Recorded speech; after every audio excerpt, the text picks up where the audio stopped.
আজকে দেখাবো প্রাকৃতিক সৌন্দর্যে ভরপুর শ্রী শ্রী মহাচণ্ডী তীর্থ মেধসমণি আশ্রমের একটি ট্রিপ, যেখানে আপনারা দুর্লভ এক প্রকারের কচ্ছপ সম্পর্কেও জানতে পারবেন। তো আপনারা দেখছেন নিউবিসফট ইউটিউব চ্যানেল। তো যাই হোক, সেদিন বুড়াকালী মন্দির থেকে সরাসরি রওনা দিলাম মহাচণ্ডী তীর্থ শ্রী শ্রী মেধসমণি আশ্রমের উদ্দেশ্যে, যেটা বোয়ালখালীতে অবস্থিত। আচ্ছা, এই মেধসমণি আশ্রমে পৌঁছতে বুড়াকালী মন্দির থেকে প্রায় সময় লেগেছে আধা ঘন্টা থেকে 40 মিনিটের মতন। তো যাই হোক, পাহাড়ে ওঠার সময় আপনার অনেক রকমের গাছপালা, যেমন পাইন গাছ, বট গাছ, ইউক্যালিপটাস ইত্যাদি আপনি দেখতে পাবেন। আর একটা কথা আপনাদের বলে রাখি, আমি যেদিন গিয়েছিলাম সেদিন ছিল বৃষ্টিস্নাত একটি দিন, ফলে হাঁটাচলা খুবই কষ্টকর ছিল। এরপর যখন পাহাড়ের চূড়ায় পৌঁছালাম তখন অবশেষে পাহাড়ের চূড়ায় এই যে ভিডিও ক্লিপের এক অংশে আমি চিৎকার করে দেখিয়ে দিলাম এবং বুঝিয়ে দিলাম যে আসলে বৃষ্টি পড়ছিল। এই চিৎকারটা ছিল মূলত আনন্দের, অনেক কষ্টে যে পাহাড়ের চূড়ায় পৌঁছাতে পেরেছি। আর এই যে এখানে দেখতে পাচ্ছেন পাহাড়ের খাত বড় বড়, আর এটা হলো মেধসমণির মন্দির। এখানে রয়েছে মেধসমণির একটি ভাস্কর্য। তো ধীরে ধীরে আমরা এখানে গিয়ে যাচ্ছি। সামনে গিয়ে দেখলাম আরও প্রায় 50টার মতন সিঁড়ি বাকি আছে মূল মন্দিরে পৌঁছানোর জন্য।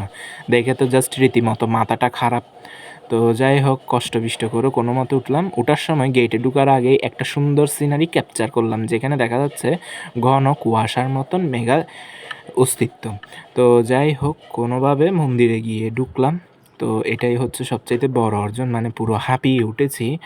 তো আমি ভিডিওটা মূলত স্পিড আপ করে দিয়েছি, যাতে আপনাদেরকে অল্প সময়ে পুরো ভিডিওটা দেখাতে পারি। আচ্ছা, এখানে একটা যজ্ঞবেদী দেখেছেন আশা করি। আর এখন হলো মূল মন্দিরের গর্ভগৃহে ক্যামেরাটা ঢুকিয়ে আমি দেন রেকর্ড করলাম।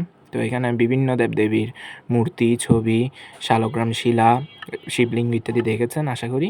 আর এগুলো হলো সেই দুর্লভ প্রজাতি কচ্ছপ।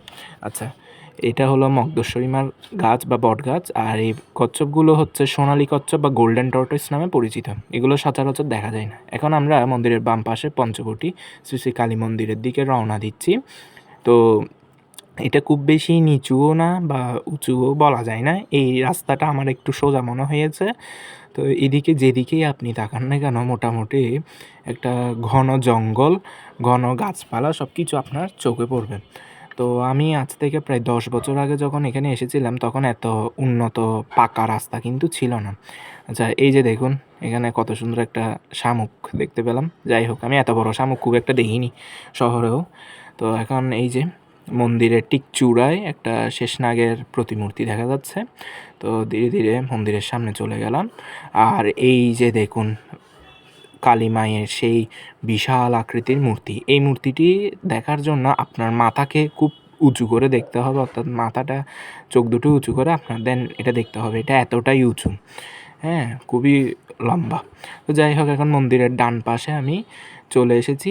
এখান থেকে আমরা রওনা দিলে কামাখ্যা মন্দির, শিব মন্দির, তারা মন্দির, ছিন্নমস্তার মন্দির, রাম সীতা মন্দির, হনুমান মন্দির সহ আরও বিভিন্ন মন্দির এদিক থেকে দেখা যাবে।